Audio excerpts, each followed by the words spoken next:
ప్రభుని ఆరాధించడానికి 33వ దావీదు కీర్తన 33వ దావీదు కీర్తన 21వ వచనాన్ని మనము కలిసి చదువుతాం.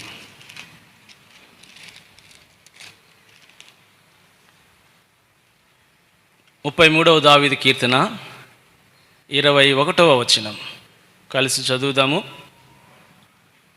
మన ప్రాణము యెహోవా కొరకు కనిపెట్టుచున్నది, ఆయనే మనకు సహాయమును మనకు కేడెమునై ఉన్నాడు. హెబ్రీ పత్రిక 13వ అధ్యాయము 6వ వచనాన్ని కూడా కలిసి చదువుదాం.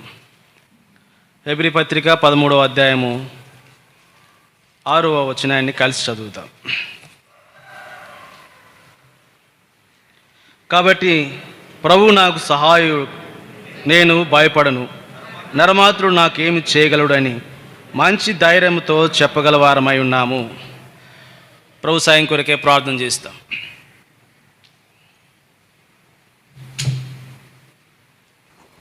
ప్రేమ కలిగిన మా ప్రియ పరలోకపు తండ్రి, ఇంతవరకు పాటల ద్వారా మీ నామాన్ని మహిమ తెచ్చుకున్నందుకై ప్రభా మీకు వందనములు స్తోత్రములు చెల్లిస్తూ ఉంటున్నాను. తిరిగి ఆరాధనలోనికి ప్రవేశిస్తున్నాము. మా దేవా, మాకు కావలసినటువంటి ఆరాధన తలంపులని పరము నుండి మాకు దయచేస్తురమ్మని ప్రార్థిస్తుంటున్నాను. మీ దాసుడు తండ్రి, మీ సిలువ చెంత మరుగు చేయండి. నా జ్ఞానము దైవనీతిని నెరవేర్చలేదు ప్రభు. దీనున్నాయి, రిక్తి ఉన్నాయి. మీ పరిశుద్ధ పాదములు ఎదుట పడవేసుకొనిచున్నాను. మాకందరికీ కావలసినటువంటి ధన్యకరమైన తలంపులు ఆరాధన కొరకై మీరు దయచేస్తూ రావాల్సిందిగా ప్రార్థిస్తుంటున్నాను. ఈ లేఖన భాగం మా కొరకై విరిచి వడ్డిస్తురమ్మని యేసు నామమున స్తుతించి ప్రార్థిస్తున్నాము తండ్రి, ఆమేన్.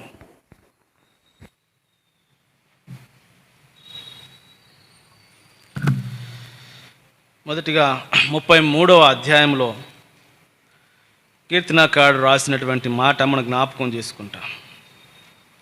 33వ అధ్యాయము 21వ వచనం. మన ప్రాణము యెహోవా కొరకు కనిపెట్టుకొనుచున్నది, ఆయనే మనకు సహాయమును మనకు కేడెమునై ఉన్నాడు. ఆయనే మనకు సహాయమును మనకు కేడెమునై ఉన్నాడు. ఉదయకాల సమయంలో ప్రభుని ఆరాధించడానికి కొరకై మన ప్రభు అయినటువంటి దేవుడు ఏమిగా మనకున్నాడు అనే మాట అక్కడ జ్ఞాపకం చేయబడతా వచ్చింది. నేను జ్ఞాపకం చేసిన రీతిగా ప్రభుని ఆరాధన చేయట కొరకై ప్రభు మనకు చేసినటువంటి మేలులు, ప్రభు ఏమై ఉన్నాడు అన్న సంగతులు ఆరాధనలో మనము స్పష్టంగా చూసేటువంటి వారిగా ఉంటాం. ఆరాధన అంతా కూడా ఈ 2 తలంపులపైనే కేంద్రీకృతమై ఉంటుంది. కనుక ఆరాధన అనేది చాలా ప్రాముఖ్యమైనటువంటి విషయముగా చెప్పబడుతూ వచ్చింది. ఎందుకు అంటే అందరూ మెయిన్ మెసేజ్ అంటారు దేన్ని. 2వ వర్తమానాన్ని ఏమంటామంటే, అన్న మెయిన్ మెసేజ్ తీసుకోండి అన్న. నా తలంపులో ఒకసారి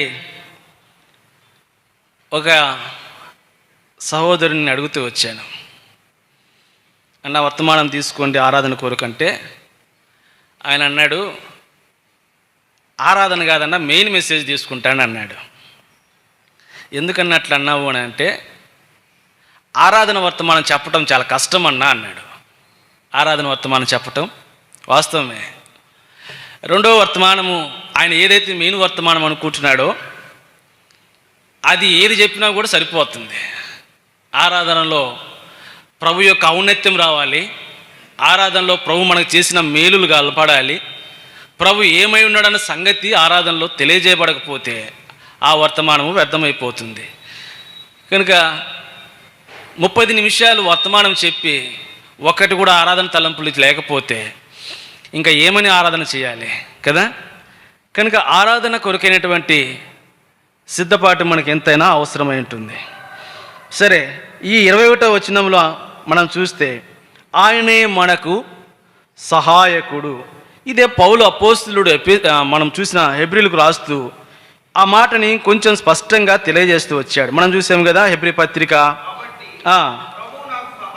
ప్రభువు నాకు సహాయుడు, నేను భయపడను.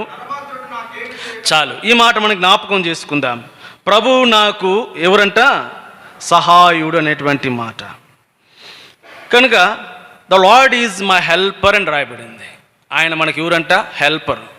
ఎవరైనా నువ్వు హెల్పర్ అన్నావు అనుకో, బల కోపం వస్తుంది ఆయనకి కదా. నీకు నేను హెల్పర్ నా అంటాం. మరి ప్రభు ఎవరంట? మనకి హెల్పర్ అంట. మరి ప్రభు ఎంత కోపపడాలా కదా. The lord is my helper అన్నప్పుడు, దేవుడు మనకి సహాయకుడు అన్నప్పుడు, దేవుడు తన ఔన్నత్యం ఎంతగా తగ్గించుకున్నాడు అన్న సంగతి అర్థమవుతుంది. ఈ ఉదయకాల సమయంలో అట్టి ఔన్నత్యం కలిగినటువంటి దేవుడు ఎట్లా మనకు సహాయకుడిగా మారిపోతూ వచ్చాడు, లేకపోతే ఔన్నత్యం కలిగినటువంటి ఆ ప్రభు ఏ విషయాల్లో ఆయన మనకు సహాయపడుతూ వచ్చాడో ఒక 4 తలంపులు జ్ఞాపకం చేసుకొని మన ప్రభుని ఆరాధన చేస్తాం. కనుక ప్రభువు నాకు ఎవరు అంటే, ప్రభువు నాకు సహాయుడు. ఈ ప్రభువే హెల్పర్గా, ఈ ప్రభువే సహాయుడిగా ఆయన తన ఔన్నత్యం విడిచిపెట్టుకొని భూమి మీదకు రాకపోయి ఉంటే, కనుక ఆయన మనకు సహాయము చేయకపోయి ఉంటే, దావీదు అంటాడు కదా, కొండల తట్టు నా కన్నులెత్తుచున్నాను, నాకు సహాయం ఎక్కడి నుండి? ఎవడు నాకు సహాయము చేస్తాడు? కొండల తట్టు కన్నులెత్తుచున్నాను కనుక నాకు సహాయము చేయవాడు ఎవడు? కనుక భూలోకంలో మనకు సహాయము చేయవాడు ఎవరు కూడా లేడు. ఒకవేళ సహాయము చేసినా దానికి ప్రతిఫలాన్ని ఆశిస్తాడు. నేను నీకు చేస్తే నాకేం చేస్తావు కదా. కనుక మన సహాయాలు అనేకసార్లు అట్లుంటాయి. ఇప్పుడు మన సహాయం చేస్తే భవిష్యత్తులో ఏదో ఒక రోజు ఆయన మనకు ఈ ఆలోచన కూడా ఉంటుంది. నిర్హేతుకముగా ఏది కూడా ఆశించకుండా, ఏది కూడా ప్రతిఫలమును ఆయన ఆశించకుండా సహాయపడుతూ వచ్చాడు మనకి. కనుక ఇటు దేవుడు మనకు దేవుడిగా ఉన్నాడు, మనకు సహాయకుడిగా ఉన్నాడు. కనుక ఈయనే మనకు సహాయము చేయకపోయి ఉంటే, ఈనాడు మన ఆత్మీయ జీవితంలో ఈనాడు ఇలాగ మనం కూర్చొని ప్రభువుని స్తుతించి ఆరాధించి గణపరిచేటువంటి ఆ ధన్యతను మనం కోల్పోయి ఎప్పుడో లోకమును విడిచిపోయేటువంటి వారిగా ఉంటున్నాం. కనుక ఈ సహాయకుడు మనకు సహాయకుడు అవుతూ వచ్చాడు. ఏ సందర్భాల్లో ఎట్లు సహాయపడుతూ వచ్చాడు? మొదటి తలంపుని జ్ఞాపకం చేసుకుంటాం. ఇక్కడే 37వ దావీదు కీర్తన 37వ అధ్యాయము 40వ వచనం. 37వ దావీదు కీర్తన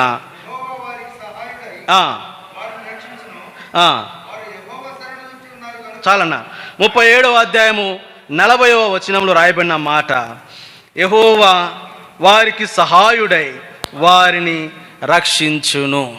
దేనిలో ఈ దేవుడు మనకు సహాయుడుగా ఉన్నాడు అని అంటే, దేవుడు మనల్ని రక్షించుటలో ఆ దేవుడు మనకు సహాయుడు కూడా ఉన్నాడు. దేనిలో నుండి రక్షించుటకు అక్కడే కీర్తనాకారుడు కింద రాస్తూ వచ్చాడు. ఇప్పుడు చదవన్నా.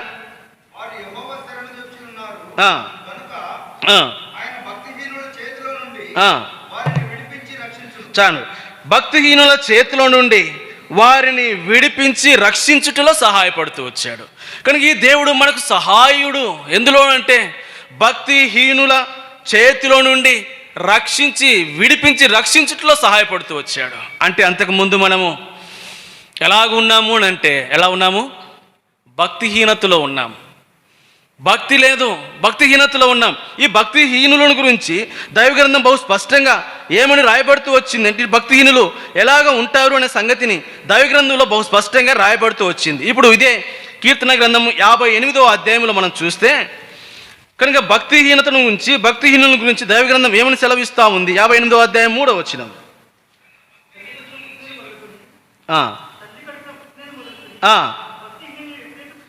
చాలు, తల్లి కడుపున పుట్టినది మొదలుకొని భక్తిహీనులు విపరీతమైన బుద్ధి కలిగినటువంటి వారు. ఇప్పుడు మనం ఎవరి మీనంటే, మన తల్లి గర్భంలో నుండి బయటికి తీసుకురాబడిన వారిగా మనము, మన యొక్క బుద్ధి చాలా విపరీతమైనటువంటి బుద్ధి. కనుక తల్లి కడుపులో రూపింపబడక మునిపే, తల్లి కడుపు నుండి బయటకు పుట్టిన వెంటనే మన బుద్ధి విపరీతమైందంట కదా. ఏమనుకుంటాం అనేక సార్లు, చిన్నవాడికి ఏం తెలుసులే అని అంటాం. దైవగ్రంథం ఏం చెప్తుంది అని అంటే, కనుక తల్లి కడుపున పుట్టినది మొదలుకొని భక్తిహీనులు విపరీతమైనటువంటి బుద్ధి కలిగినటువంటి ప్రజలుగా ఉంటున్నారు. అంతేనా? ఇంకొంచెం మనం 92వ అధ్యాయంలోనికి వెళతాము. చూడండి కీర్తన గ్రంథము 92వ అధ్యాయము 7వ వచనము. 92:7. రెండవదిగా ఈ భక్తిహీనులు విపరీతమైన ఆ బుద్ధి కలిగినటువంటి వారు, వారి యొక్క అంతం ఇక్కడ రాయబడుతూ ఉంది. వారు ఎందుకు అంటే వారు నిత్య నాశనమును నొందుటకే. వారి యొక్క బుద్ధిని బట్టి వారు నిత్య నాశనమునకు వెళ్ళవలసినటువంటి వారిగా భక్తిహీనులు కనపడుతున్నారు. అదే కీర్తనకారుడు అంటాడు, ప్రభువా నన్ను ఈ భక్తిహీనుల చేతిలో నుండి, అంటే భక్తిహీనత నుండి, భక్తిహీనుల యొక్క చేతిలో నుండి ప్రభువా నన్ను విడిపించుటకు సమర్థుడైనటువంటి వాడివి నువ్వు నాకు సహాయము చేయకపోతే ఇప్పుడు నేనేమైపోతాను? నిత్య నాశనము నొందుటకు నేను వెళ్ళిపోయేటువంటి వాడిని. ఎందుకు అని అంటే నా జన్మతః నేను భక్తిహీనుణ్ణి, భక్తిహీనతలో ఉన్నాను. నా భక్తిహీనతను బట్టి ఇప్పుడు నేను నిత్య నాశనమునకు వెళ్ళవలసినటువంటి వాడినే. ప్రభువా ఎవరు నాకు సహాయము చేసి ఆ నిత్య నాశనము నుండి, ఆ నిత్య నరకము నుండి ప్రభువా ఎవరు నన్ను విడిపిస్తాడు? ఎక్కడి నుండి నాకు సహాయం వస్తుంది? ప్రభువా కొండ తట్టు కనులెత్తి చూస్తే ఈ భక్తిహీనత నుంచి ఎవరు నన్ను విడిపిస్తాడు? ప్రభువైనటువంటి దేవుడు 2020 సంవత్సరములకు పూర్వము ఆయన ఔన్నత్యమును, అధికారమును, ఐశ్వర్యమును అన్నిటిని విడిచిపెట్టి భూలోకములకు ఎందుకు వచ్చాడు అంటే ఈ భక్తిహీనత నుండి విడిపించుట కొరకై సహాయకుడుగా వచ్చాడు. ఎవరు సహాయము చేయలేదు మనకి. అంతేకాదు భక్తిహీనత గురించి ఇప్పుడు 145వ దావీదు కీర్తనలో ఇంకొంచెం మాట మనం చూస్తాము. 145వ అధ్యాయము 20వ వచనము. 145:20.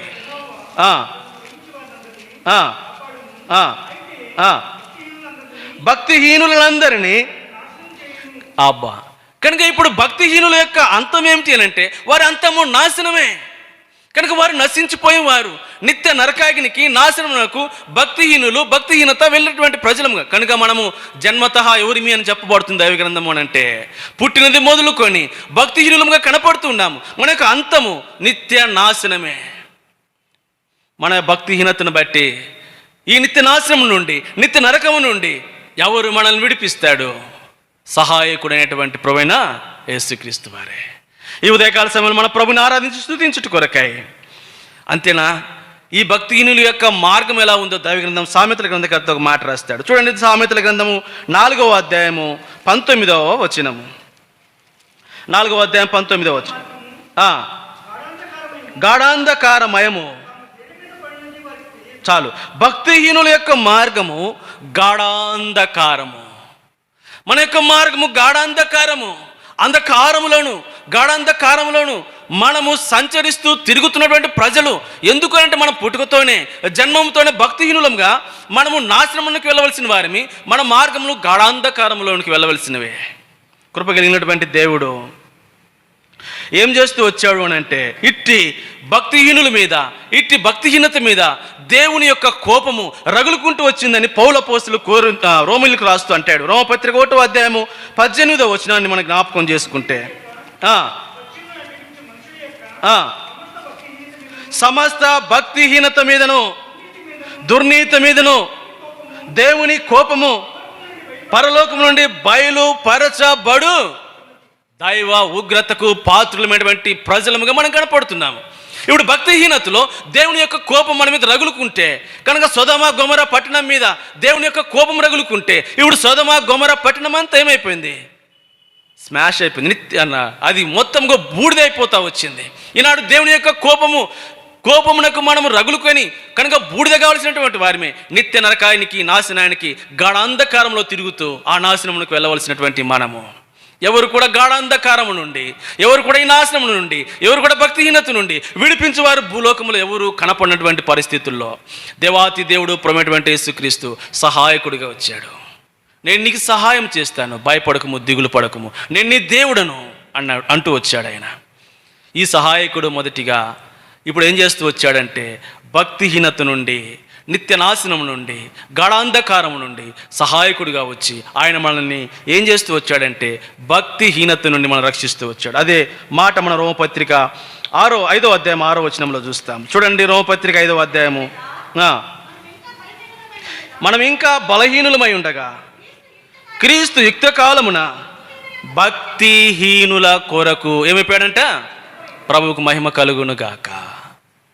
ఆ ప్రభువే, ఆ దేవాతి దేవుడే సహాయకుడు ఈ లోకమునకు వచ్చి భక్తిహీనతలో ఉన్నటువంటి మన కొరకు, మన భక్తిహీనతను బట్టి నాశనమునకు, మన భక్తిహీనతను బట్టి గాఢాంధకారమునకు, మన భక్తిహీనతను బట్టి దేవుని యొక్క ఉగ్రతకు పాత్రులమైనటువంటి మనము, అయ్యో దేవుని ఉగ్రత మన మీద రగులుకుంటా తండ్రి అయినటువంటి దేవునికి ఇష్టం లేదు.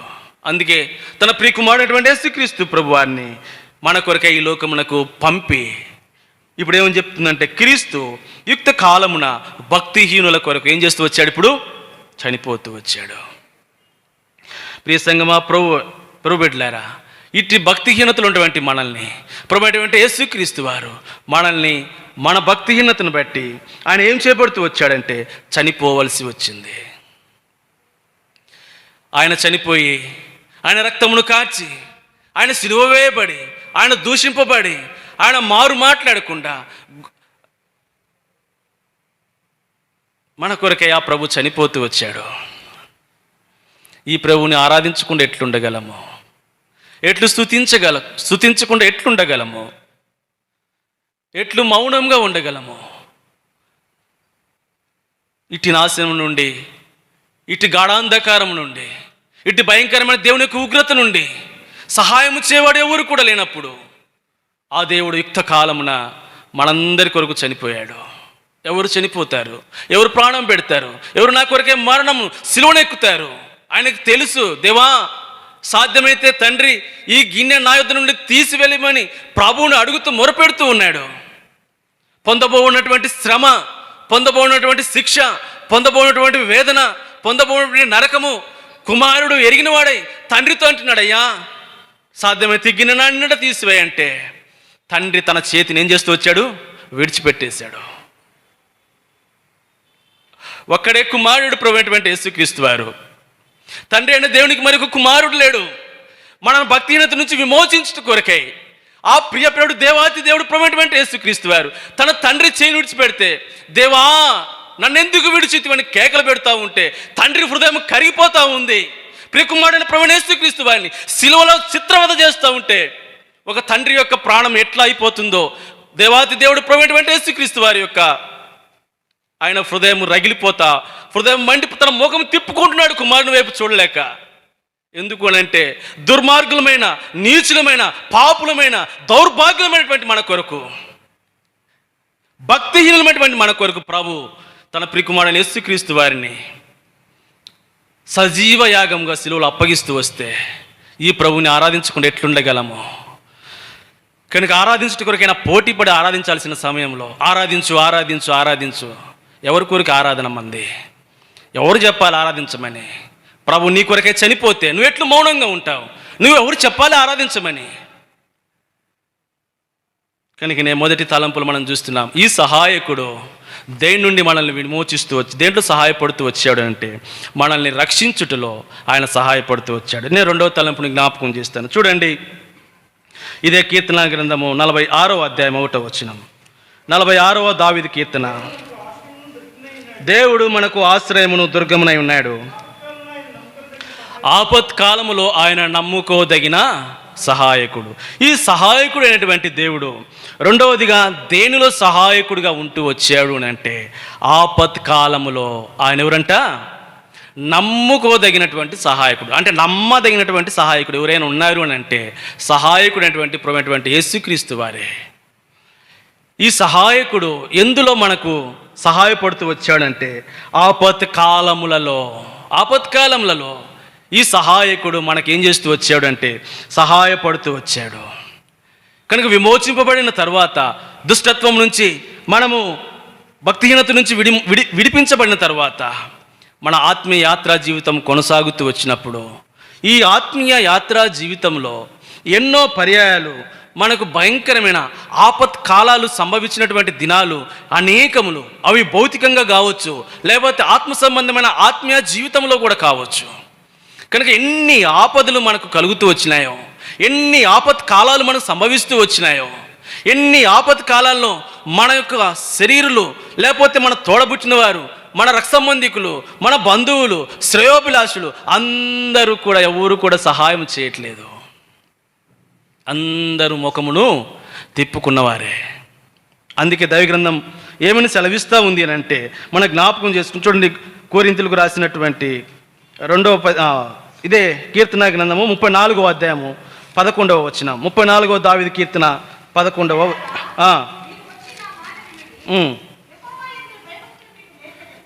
కీర్తనలు 34వ అధ్యాయము 11వ వచనం. అదే ఉంది అక్క. అది ఆ మాట.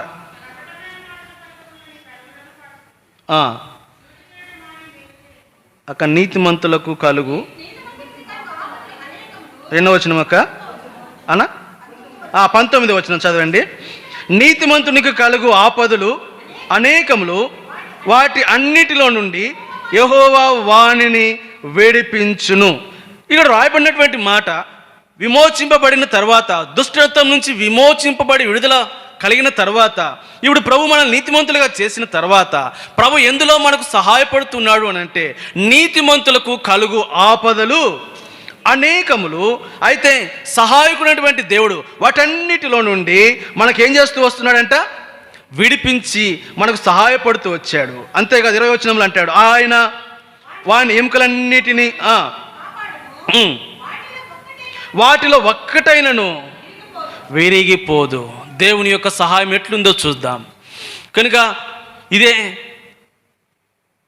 పౌలు అపోస్తలుడు చెప్తాడు కొరింథీయులకు రాస్తూ, తన ఆపదల గురించి బహు స్పష్టంగా వివరిస్తూ వస్తాడు. చూడండి ఎటువంటి ఆపదల్లో పౌలు అపోస్తలుడు వెళుతూ వచ్చాడో. 2వ కొరింథీ పత్రిక 11వ అధ్యాయము 26-27 వచనం. అనేక పర్యాయములు ప్రయాణములలోను ఆపదలలోను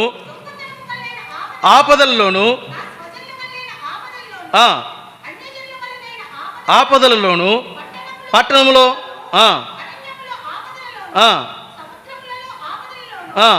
కపట సహోదరుల వాళ్ళని ఆపదలలోను ఉంటిని, ప్రయాసముతోను కష్టముతోను తరచుగా జాగరములతోనూ ఆకలి దప్పుతలతోనూ తరచుగా ఉపవాసములతోనూ చలితోనూ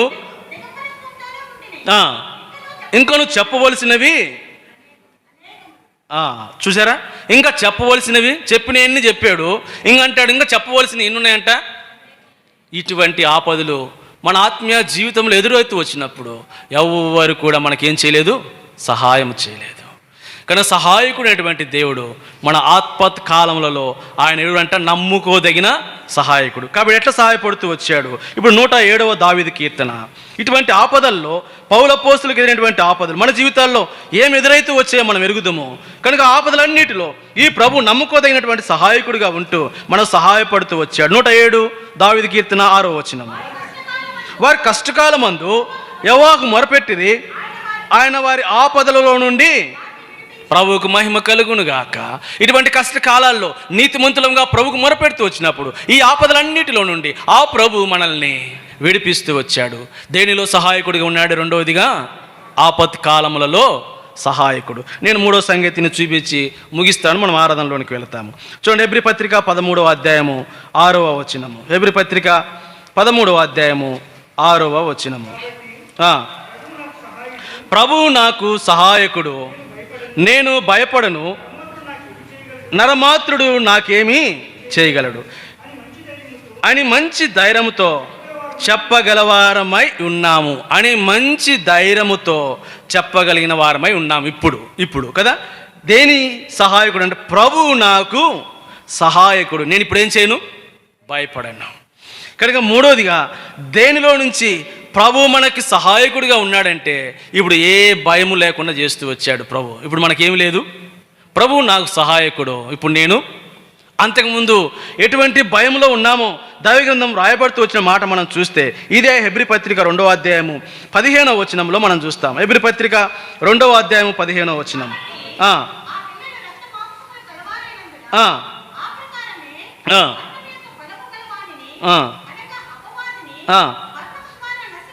మరణము ద్వారా నశింప చేయుటకు జీవితకాలమంతయు మరణ భయము చేత, చాలక్క, జీవితకాలం అంతయు దేని భయం చేత ఉన్నామంట? జీవితకాలం అంతయు మరణ భయము చేత ఉన్నటువంటి వారిని ప్రభు మనల్ని ఇప్పుడు భయం లేకుండా చేస్తూ వచ్చాడు. కనుక జీవితకాలం అంతా మరణ భయంలో ఉన్నటువంటి మనల్ని ఈ ప్రభు ఏం చేస్తూ వచ్చాడు అని అంటే ఇట్టి మరణము నుండి, మరణ భయము నుండి ఆ దేవుడు మనల్ని విడిపిస్తూ వచ్చాడు. అందుకే ప్రకటన గ్రంథకర్త రాస్తాడు 21వ అధ్యాయము, ప్రకటన గ్రంథము 21వ అధ్యాయము 4వ వచనము.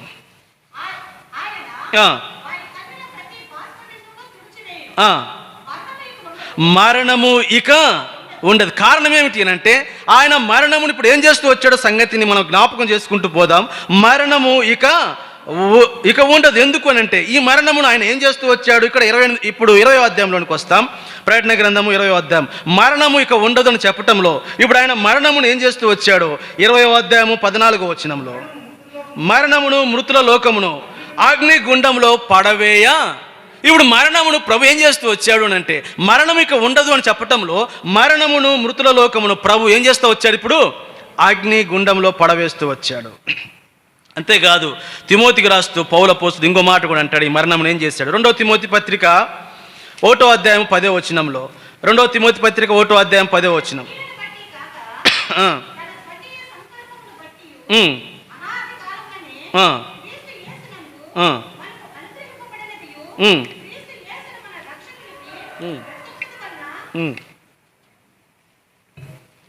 చదవండి అక్క. తన కృపను బట్టి మనల్ని రక్షించి పరిశుద్ధమైన పిలుపుతో ఆయన మనల్ని పిలిచెను. ఆ క్రీస్తు యేసు మరణమును నిరర్ధకము చేసిన వాడిగా కనపడుతున్నాడు. మరణమును మృతుల లోకమును పాతాళములో పడవేసినటువంటి ఆ ప్రభు ఇప్పుడు ఆ మరణమును నిరర్ధకము చేస్తూ వచ్చాడు. కనుక జీవమును అక్షయతను బయటికి తీసుకురావడం కొరకై ఇప్పుడు మరణమును మృతుల లోకమును పాతాళములో వేసినటువంటి దేవుడు ఆ మరణమును ఇప్పుడు ఏం చేస్తూ వచ్చాడంట. నిరర్ధకము చేస్తూ వచ్చాడు. ఇప్పుడు కొరింథీయులకు రాస్తూ పౌలు అపోస్తలుడు 2వ కొరింథీలో ఈ మరణం గురించి ఇంకో మాట రాస్తాడు. చూడండి 2వ కొరింథీ పత్రిక 1వ అధ్యాయం 10వ వచనం చదవక. ఆయన ఇట్టి గొప్ప మరణము నుండి మనల్ని తప్పించాడు. ప్రభువుకు మహిమ కలుగును గాక. ఈ కార్యమంతా చేయట కొరకై ఆ ప్రభు ఏం చేస్తూ వచ్చాడు అని అంటే ఇప్పుడు చూడు ఏం చేస్తూ వచ్చాడు. మరణము ఉండకుండా చేశాడు. మరణమును మృతుల లోకమును పాతాళములో పడవేస్తూ వచ్చాడు. మరణమును ప్రభు నిర్లక్ష్యం చేస్తూ వచ్చాడు. మరణమును ప్రభు ఏం చేస్తూ ఉంటాడంటే మనల్ని తప్పిస్తూ వచ్చాడు. ఈ కార్యమంతా చేయట కొరకై దేవుడు మరణమును ఏం చేస్తూ వచ్చాడో ఒక మాట చూసి మనం ఆరాధనలోని ప్రవేశిస్తాం. చూడండి యెషయా గ్రంథము 25వ అధ్యాయము 8వ వచనము. యెషయా గ్రంథము 25వ అధ్యాయము 8వ వచనం. చాలు. మరెన్నడూ ఉండకుండా మరణమును ఆయన మృంగివేయును. ప్రభుకు మహిమ కలుగును గాక. కనుక ఈ సహాయకుడైనటువంటి ఈ ప్రభు ఈ మరణమును ఆయన ఏం చేస్తూ వచ్చాడంట. మృంగి వేస్తూ వచ్చాడు. ఇప్పుడు మరణంలో నుండి ప్రభు మనల్ని తప్పించినటువంటి వాడిగా ఉంటాడు. కనుక మరణం నుండి తప్పించట కొరకై ఆ దేవుడు మనకు సహాయకుడిగా ఉంటాడు. కనుక ఇట్టి సహాయకుడైనటువంటి ఈ దేవుణ్ణి ఈ ఉదయకాల సమయంలో మనము స్తుతించి ఆరాధించవలసినటువంటి వారిగా ఉంటున్నాము. కనుక ప్రభుని మనం ఆరాధించడానికి వెళ్తాము, ఆరాధన చేస్తాము.